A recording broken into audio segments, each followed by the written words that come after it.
Welcome to the kidsministry.blog podcast. Every episode, we share ideas, tips, and resources to help your children's ministry thrive. Okay, let's unpack this. Today, we're looking at some really fascinating insights from an article on kidsministry.blog.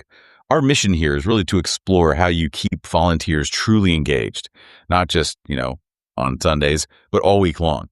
How do you turn that group from just a list of chores into like a real community? And what's really striking is how candid the author is.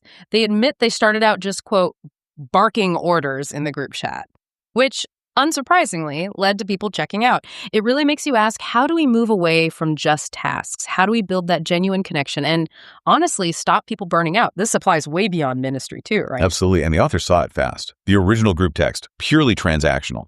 Stuff like VBS meeting Tuesday or grab construction paper, short, sharp commands. They said it made them feel like a boss, not really a leader. And the volunteers clearly felt that too. You had Sarah, who just went silent for weeks. Tom, only ever sending a thumbs up emoji. That's it. And Mike, he actually left the chat altogether. Yeah, it really shows how quickly people disengage when they feel like just a number. Like you only reach out when you need something. It's such a common trap. So they realized this was a fundamental problem, treating volunteers like, employees. So they made a pretty big shift, deleted the old chat, just gone. Yeah.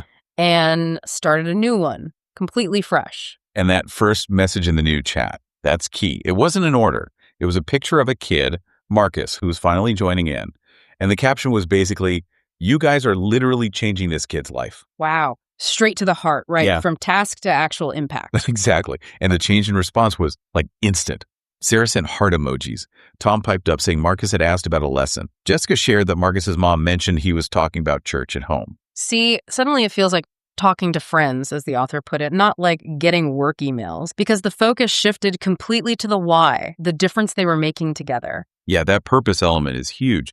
And it wasn't just the chat. The author started texting volunteers during the week, specific updates. Things like, hey, saw Emma using patience like we talked about, or heard Tyler singing that worship song. That's brilliant. It's creating that feedback loop. It shows their Sunday work actually matters the rest of the week. It validates their effort. Sarah even mentioned those texts got her through a really terrible job because it connected what she did on Sunday to something meaningful happening Monday through Friday. And it went deeper than just the ministry stuff. The authors started asking about their lives, genuinely caring, not just, praying about church things, but asking about Tom's stress at work or Sarah's mom being sick, Jessica's teenager struggling. That's building real relationship, moving beyond the role to the person. It led to actual mutual prayer, real connection. Apparently, it helped one volunteer who was close to quitting decide to stay because they felt personally supported. It's about seeing the whole person, isn't it? Not just the volunteer slot they fill. Totally. And to keep it going, they mixed in simple non-work check-ins. Just a, how is your week going? Text. Or celebrating small personal wins. Tom apparently said nobody from church had ever remembered stuff about his family before. It made him feel like he actually mattered. Such a small thing, but huge impact.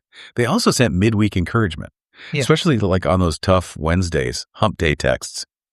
Halfway through, those kids are so lucky to have you. Simple stuff. Jessica apparently saved those texts to read when work got tough. That's fantastic. And celebrating milestones too, not just birthdays. Promotions, kids making honor roll, anniversaries, little wins, big wins. When Tom got a new job, the whole group celebrated. That builds such a strong sense of community, deeper than just the tasks. Yeah, it really deepens the bond. And they also fostered that sense of purpose by sharing the wider impact, telling volunteers, hey, Emma's mom started praying because of what you guys do, or Tyler's principal asked what's going on at church. He's changed so much. Makes them feel part of a bigger story, right? An ongoing story, as the author put it. They also highlighted volunteers publicly. Facebook posts about Sarah's creativity, featuring Tom in a newsletter, and sharing useful resources like articles or craft ideas made them feel equipped. Jessica even started sharing things she found. So when you boil it all down, what really works? It seems to be making volunteers feel like they're part of something meaningful, a story. Knowing their work actually makes a difference. Being seen as a whole person. Yeah, that personal care, the encouragement, seeing the impact beyond Sunday, feeling supported, that's the stuff. And what doesn't work is pretty clear too. Oh, yeah. Only calling when you need something, treating people like employees, only talking business, just assuming they feel appreciated, focusing only on problems, ignoring their actual lives, that just kills engagement. So What's the takeaway here for you listening? This deep dive into the kids ministry. Blog article really hammers it home.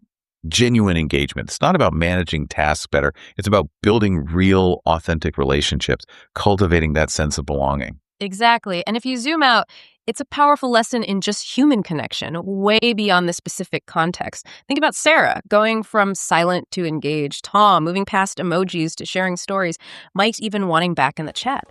So maybe the question to ponder is, where else in your life, maybe work, maybe friends, even family, could shifting away from just barking orders towards genuine personal investment completely change your relationship? What's one small step you could take? Thanks for listening. To find more ideas, tips, and resources, go to kidsministry.blog. We'll see you next time.